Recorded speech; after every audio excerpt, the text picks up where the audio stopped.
Now that the Tennessee Titans are halfway through the offseason, what moves do they need to make next? Well, first, they must trade Will Levis. That and more on today's edition of Locked On Titans.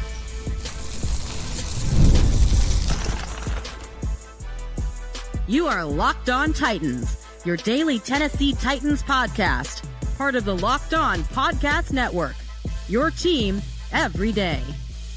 Welcome to the Locked On Titans podcast. I am your host, Tyler Rowland. Titans fans, on today's show, we're going to take a look at the biggest remaining questions for the Tennessee Titans roster. What trades do they need to make? I'll tell you who the Titans could trade away, who they could potentially trade for. We'll talk about the biggest needs remaining on this roster, and outside of the questions, we'll talk about the answers that the Tennessee Titans have right now and what spots are settled heading into off-season activities. Before we dive into all of that, I do want to thank you for making Locked On Titans your first listen each and every day. Remember, Monday through Friday, Tennessee Titans content all year round, always for free. You're not going to beat that anywhere else. Make sure that you get subscribed, stay subscribed. It's your team every day. Speaking of every day, shout out to my everydayers out there. Tuning in Monday through Friday. Couldn't do it without you guys. If you aren't an everydayer, you need to be one. On tomorrow's show, we're going to look at the biggest roster battles to pay attention to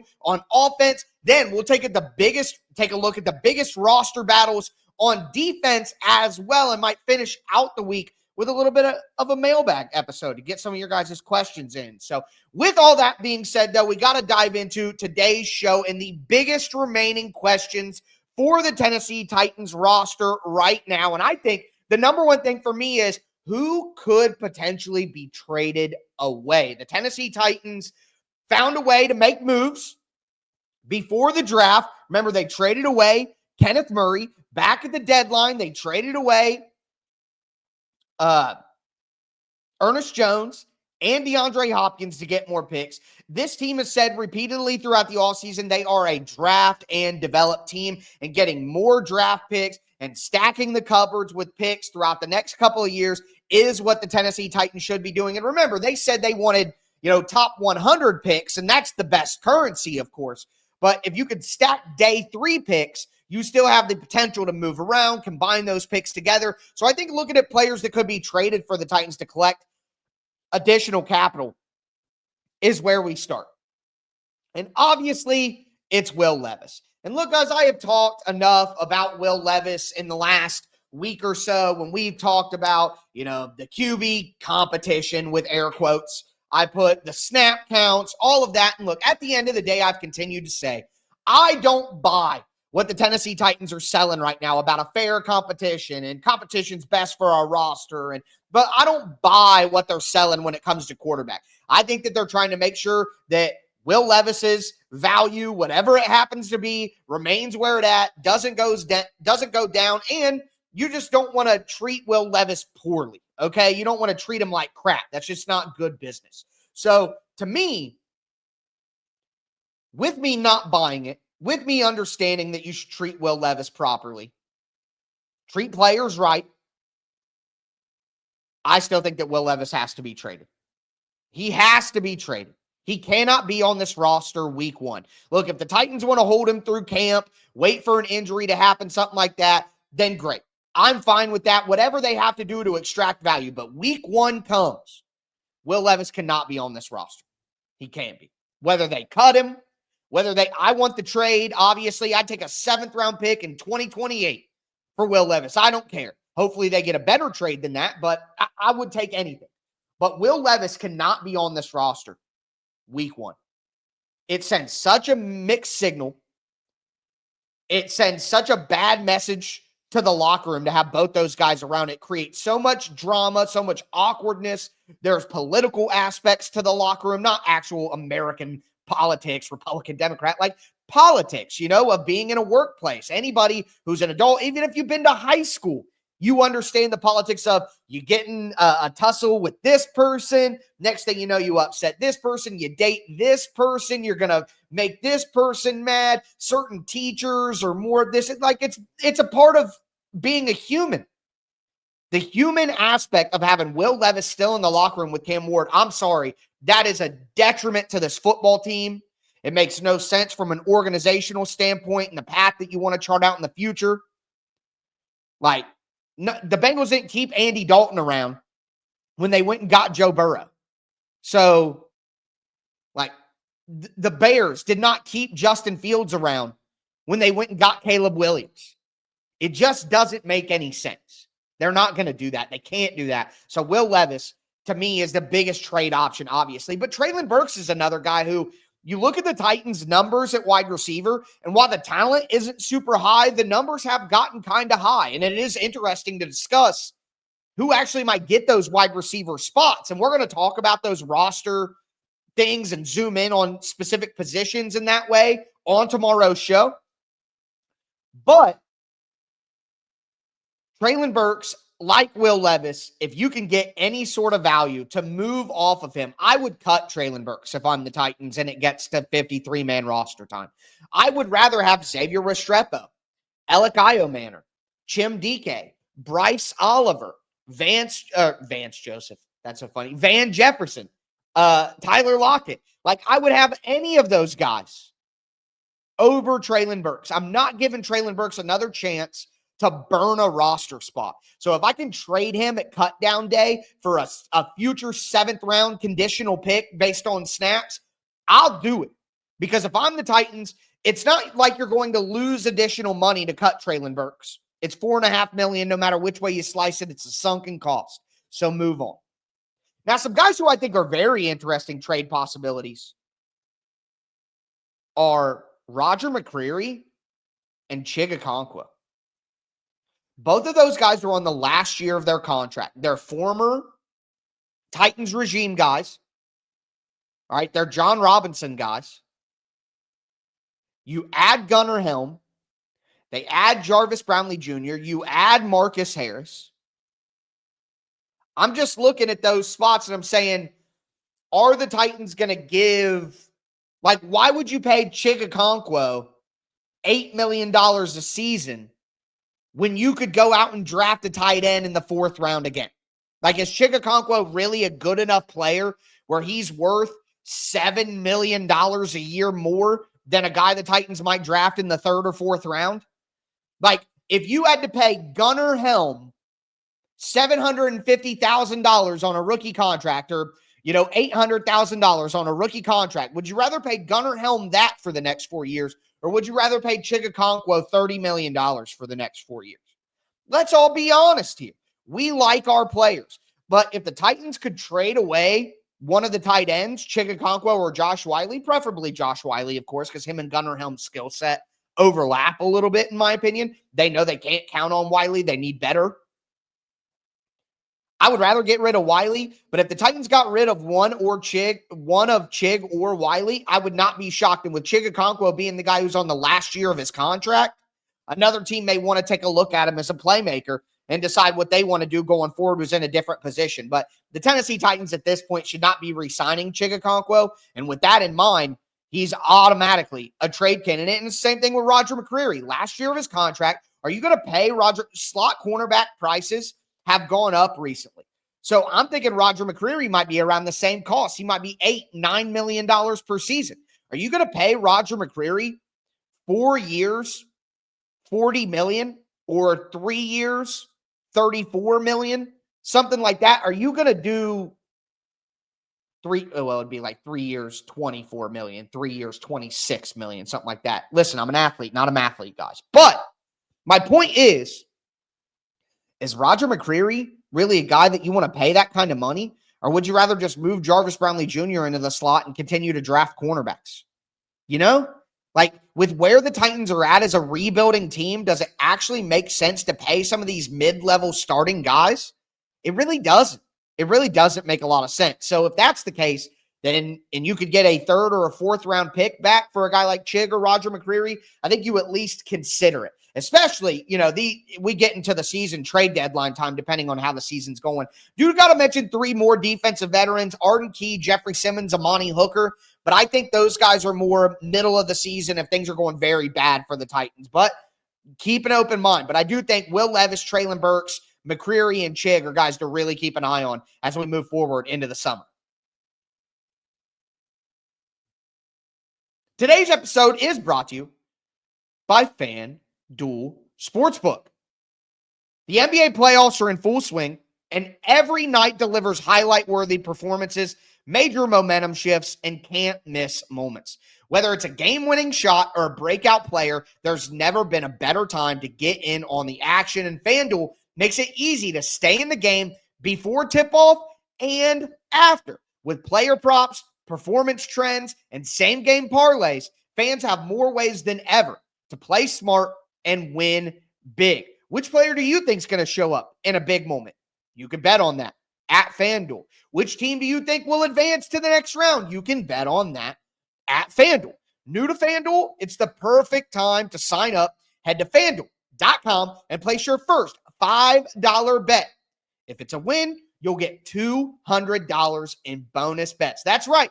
Place your first $5 bet, and if you win, you'll get $200 in bonus bets. Make every moment more with FanDuel, the official sports betting partner of the NBA.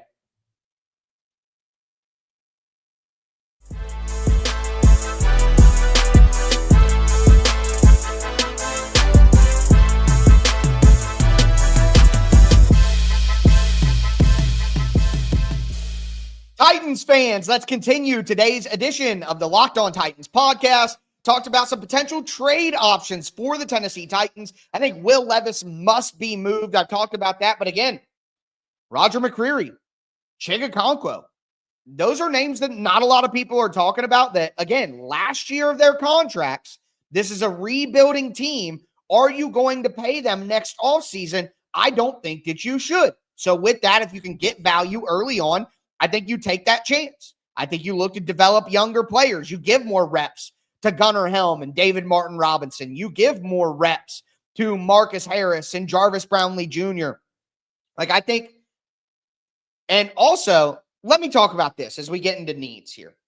So, what are the Tennessee Titans' biggest needs now remaining on the team? What's left? Obviously, for me, you have to start at wide receiver. Wide receiver is a place where the Titans may not need depth. They may not need depth at wide receiver. They have a ton of bodies. Again, Calvin and Burks and Jefferson and Io Manor and DK and Prochet, who's a guy I always forget, James Prochet, and Jaquan and Bryce Oliver, and now you add in Xavier Restrepo. The Titans have 8 or 9 guys at wide receiver on top of the previous guys, like a Mason Kinsey type guy. So the Titans have so many numbers at corner or at wide receiver right now. What they're really missing is talent. That's what the Titans don't have at cornerback, is talent. So if the Titans wanted to add talent at wide receiver, maybe they would consider a trade for someone else's play. Look, I don't think that this guy is a fit with the culture. So there's no way, I'm sorry that it would happen, but George Pickens is available. A guy who I think does fit the culture, who is a hard worker and a good guy, is Brandon Ayuk. He's reportedly on the outs. Would the Titans get back in that discussion? Maybe on the lower end, Gabe Davis seems to be on the outs in Jacksonville. They'd never mention him anymore in Jacksonville. They went out and made a trade. They grabbed Travis Hunter. You already have Brian Thomas Jr., of course. Maybe that's a possibility. I'm just saying the Titans don't just need depth. So I could go over, free agent options. And look, Amari Cooper is still out there. Keenan Allen is still out there. But the Titans went and got Tyler Lockett, who I didn't even mention when I was going over names earlier. The Titans have so many wide receivers, but it's high-end talent at wide receiver that they actually need, because they have one wide receiver 2 in Calvin Ridley and then 8 wide receiver 4s. So it's talent at the top. If the Titans could make a trade for somebody, maybe it would make sense. But again, I don't see them doing that. They're a rebuilding team, but the need is the need. And we can talk about depth all we want, but the reality is it's talent at wide receiver the Titans are missing. And I don't think there's any way that they're going to be able to acquire that without some sort of big veteran trade. And at the end of the day, again, I just don't think that the Tennessee Titans are going to look to do that. Now, another spot where I think the Tennessee Titans still have a need is offensive line depth. Now, they added a bunch of people. They do, but the Titans are number one in the waiver claim until the season begins. So if there are teams that have more offensive line depth than the Titans and they get rid of players, they cut players, they waive players, roster cut downs, I'm perfectly fine with the Titans adding more depth. They've added Jackson Slater. They had brought back Corey Levin. They did the three-man weave with Jamies and Udo and Mustafa. Like, they brought in those veterans. They've done a lot, but I would still churn the offensive line depth. I wouldn't say that, hey, we're set on the offensive line with the backups and we're not going to make any changes at all. I would not approach it that way. But I admit, the offensive line depth isn't as big of a concern as some of these other needs, like interior defensive line. Interior defensive line is a huge need. Again, I harped on it last year. They got Sebastian Joseph Day back. Love that. You have Sweat and Simmons. Love that. I do. Draymond Jones can play a little bit of interior, especially in passing situations. But outside of that, again, I do not like the Tennessee Titans' depth on the interior defensive line. You have Keandre Coburn back, who had some decent moments last year, admittedly, but in my opinion, serves more value to the team as a mentor for T'Vondre Sweat because they were college teammates and their lockers are right next to each other. And Keandre Coburn was even mentioned when the Titans drafted T'Vondre Sweat, a year ago. He was even mentioned as a guy who should be a positive impact on T'Vondre Sweat as he kind of get settled in the NFL. So Keandre Coburn is a direct backup to T'Vondre Sweat. Sure. But after that, name a Titans interior defensive lineman. After that, you could do the starters and SJD, Sweat, Simmons. Smart Titans fans could probably, I don't want to say smart, maybe just more tapped in Titans fans, more diehard Titans fans, casual, diehard, die easy, all that. Maybe no Keandre Coburn. But I would imagine that a lot of people watching the show right now, you couldn't think of Keandre Coburn off the top of your head. And honestly, I don't intend to shame you for that. That's how bad the Tennessee Titans interior defensive line backups are. Abdullah Anderson. And then after Abdullah Anderson and Keandre Coburn, who are guys that were with the team last year, it's 4 undrafted free agents. Cam Horsley, Philip Blighty, I don't know, Isaiah Rakes, Devontae O'Malley. Like, what are we doing here? That is bad depth. Last year, I kicked and screamed and cried about the Titans' backup interior defensive lineman, and everyone told me it was fine. And then the Titans were terrible against the run in certain points throughout the year because they had terrible depth on the interior defensive line. I just wish people would take certain things as serious as I take them. But regardless of that, it's not the only need. But interior defensive line is a big-time need. Some other needs, a veteran linebacker. So I think that what the Tennessee Titans should do is they should just have Cody Barton as a starter and then let one of these young linebackers ascend, whether it be Otis Reese, whether it be Cedric Gray, whether it be James Williams. One of these young linebackers need to step up and take that spot. Maybe David Genba or Benda or Gabenda, or I don't know. I'll look it up. But the undrafted free agent linebacker out of Texas, maybe he's a guy who steps up and takes the spot. I would let a young linebacker take that spot. But the Titans don't always do what I think they should do. They do what they want to do. And sometimes that's a great thing. Sometimes they have better ideas than I do, okay? That's why they're getting paid more money than I am to talk about those ideas. But C.J. Mosley is still out there. And I think Mosley, while being at the end of his career, is still a valuable player. So C.J. Mosley next to Cody Barton, if those 3 young linebackers or 4 young linebackers really just suck it up over the summer and into camp, veteran linebacker is a spot where I think you could say the Titans still have a need. We don't know that any of those young linebackers are going to step up and be quality enough. When those guys had to play last year, we talked about the run defense. When those guys had to play last year, it was a disaster in run defense. So if that's what it looks like in camp, if that's what it looks like in the joint practices that the Titans are going to do during the preseason, they better go out and get a veteran linebacker. And C.J. Mosley would be at the top of my list, but I would imagine that Mosley might get swooped up before the Titans get to the point where they feel comfortable with saying, okay, we need to get somebody in here. The last thing I want to mention here is cornerback, and I'm going to pair it with the idea that I just had about trading Roger McCreary. If the Titans were to trade Roger McCreary, they could go out and get a veteran cornerback.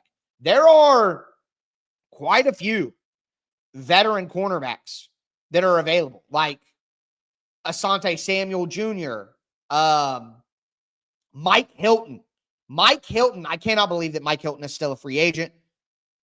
One of the best slot cornerbacks in the NFL, super physical, can blitz, play against the run, had great years for Cincinnati when they were, having their early 2020s run there. He was an excellent part of their defense. Played great against the Tennessee Titans in that playoff game. He was awesome. He might have had that interception on the bubble screen. What a stupid play call. Todd Downing, what a moron. God, they were on the goal line. They threw a freaking wide receiver screen right to the, oh, God, you guys are bozos. Anyways, man, God, still makes me so mad. But anyways, my point is maybe you trade Roger McCreary and you sign Mike Hilton, and then you get a pick and you get a veteran that's probably just as good as Roger, maybe not in coverage, but like maybe you go get Asante Samuel Jr. and you move Jarvis Brownlee Jr. into the slot where he said when he was drafted that's where he's most comfortable and where he wants to play. Maybe that's a move that you make. So I'm just saying, let's consider these things. That's the trades I would look at. That's the biggest needs. Now let's talk about some places where the Titans really are kind of settled on the roster. They're in a pretty decent spot. Today's episode is brought to you by Skylight Calendar. Say goodbye to sticky notes, scribbled plans on the fridge, and overlapping calendar invites. The Skylight Calendar is here to bring clarity to the chaos and help families stay organized without the stress. This sleek digital display syncs with your existing calendars like Google, Apple, Outlook, making it simple to track appointments, practices, dinners, and reminders all in one easy-to-see place. So here's what you do. You take the Skylight Calendar with its 15-inch HD screen. You set it up in a central location in your house. Again, you get your calendars on there. You can color coordinate so everybody's events are in a different color so you know who's who. This sort of device has really revolutionized my home life personally. I love the Skylight Calendar. Right now, Skylight is offering our listeners $30 off of their 15-inch calendars by going to skylightcal.com/NFL. That's skylightcal.com/NFL for $30 off your 15-inch calendar. I have one. My sister has one. Again, that is skylightcal.com/NFL.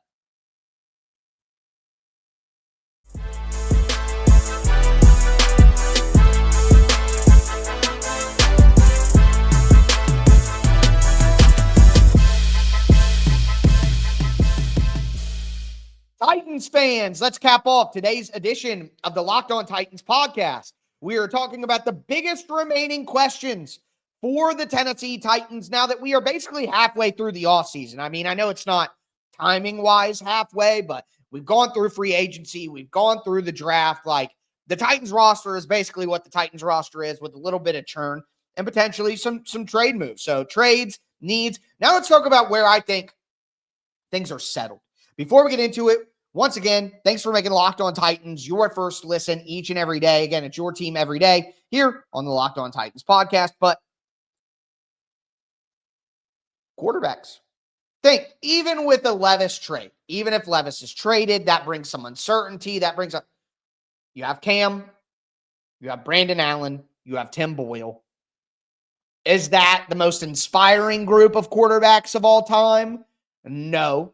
But again, remember, Brandon Allen was with Joe Burrow when Burrow was a young player and helped teach the offense and support him and teach him how to use the film. And that's what Brandon Allen's going to do for Cam Ward. And then Tim Boyle is a guy with a little bit more physical talent than a guy like Brandon Allen, a little younger, but is a guy who's been pretty stinky when he's played, if we're honest with ourselves here. So I know it's not the most inspiring group, but it's all about Cam Ward, guys. That's what matters most is Cam Ward, getting Cam Ward ready. So anybody who's in the quarterback room, in my opinion, their sole goal in their mind needs to be, I am here to get Cam Ward ready to be an NFL quarterback. That's my job. I'm being paid to be an arm, to operate, and to be a mentor. That is what I'm being paid for, not to be the greatest on-field player that I can possibly be. So I think the quarterback room is set for the Titans, even if they move Levis out, which they should. The running back group, set. I don't think the Titans need to. Now, if they want to churn and get some better special teams players, then great. But the reality for me is Tony Pollard, Tajay Spears, Superman Mullings, Julius Chestnut, let's ride. I mean, maybe a guy like Jabari Small, who was an undrafted free agent out of Tennessee last year, maybe because he's more of a jitterbug style player than Julius Chestnut, he fits better to pair off of Superman Mullings' skill set. They brought in Micah Bernard as an undrafted free agent, but for me, you take that top four, Pollard, Spears, Chestnut, Mullings, let's ride. Like, I'm good with that. Don't really need to worry about running back all that much. Tight end, you got Gunnar Helm. If you don't make any moves, you have Chig, you have Wiley. Remember, the Titans kept 5 tight ends last year because they kept David Martin Robinson and Thomas Okonkwo, even though they barely played at the beginning of the season because they wanted to develop them. Well, now it's time for them to be good enough to be on the roster and actually play. And if they're not, then they better be off the roster. So the Titans have 5 guys at tight end right now, and it's like, that's enough. Pick 3 out of those 5 guys. You know, if they aren't good enough, then get rid of a bunch of them and bring in 2 new ones. But, like, you have enough right now to not have to worry about that so much.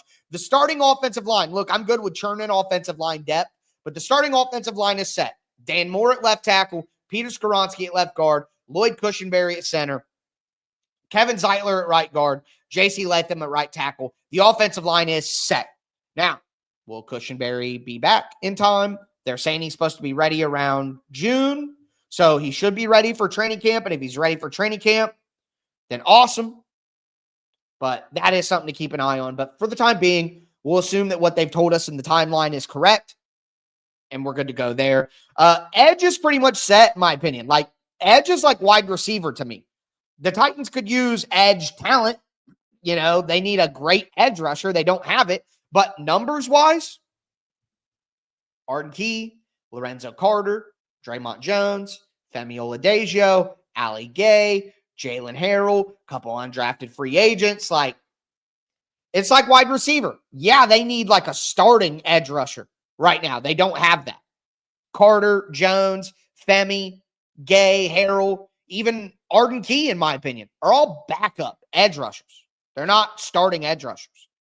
So, where are you going to get one? You know, like, you're not going to get one right now. So they can churn the bottom of that. Ali Gay, Jalen Harrell, the undrafted free agents. You can, I wouldn't even mind if they churned like a Lorenzo Carter or whatever, but you could churn that during camp and cut downs. But realistically, that's a position that's pretty set numbers wise. And then finally, you go to the secondary. And for me right now, again, if there are no trades, you have McCreary, you have Jarvis Brownlee Jr., you have L'Jarius Sneed, you have Darrell Baker even.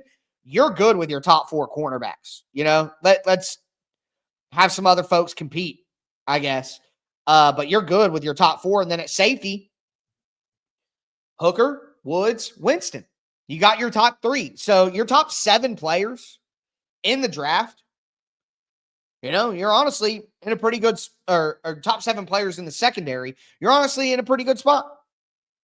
So pretty set there. And then kicker and punter with Joey Sly and Johnny Hecker. Titans are probably good to go there. Those were requests of John Bones Fossil one of the best special teams coaches in the entire NFL, is now coaching the Tennessee Titans. So you're pretty much set there. But when you look at the roster, that's the players I would consider trading, the biggest needs remaining, what things I think are settled. Tomorrow, we're going to look at the depth chart and go over the biggest roster battle questions. Who's going to be wide receiver 3? Who's going to take the tight end 1 spot? All of that stuff. We'll do defense the next day, and then we'll finish the week with a mailbag. So again, make sure that you are an everydayer if you aren't already. That's going to do it for me today, though, folks. As always, I am your host, Tyler Rowland, and this was Locked On Titans.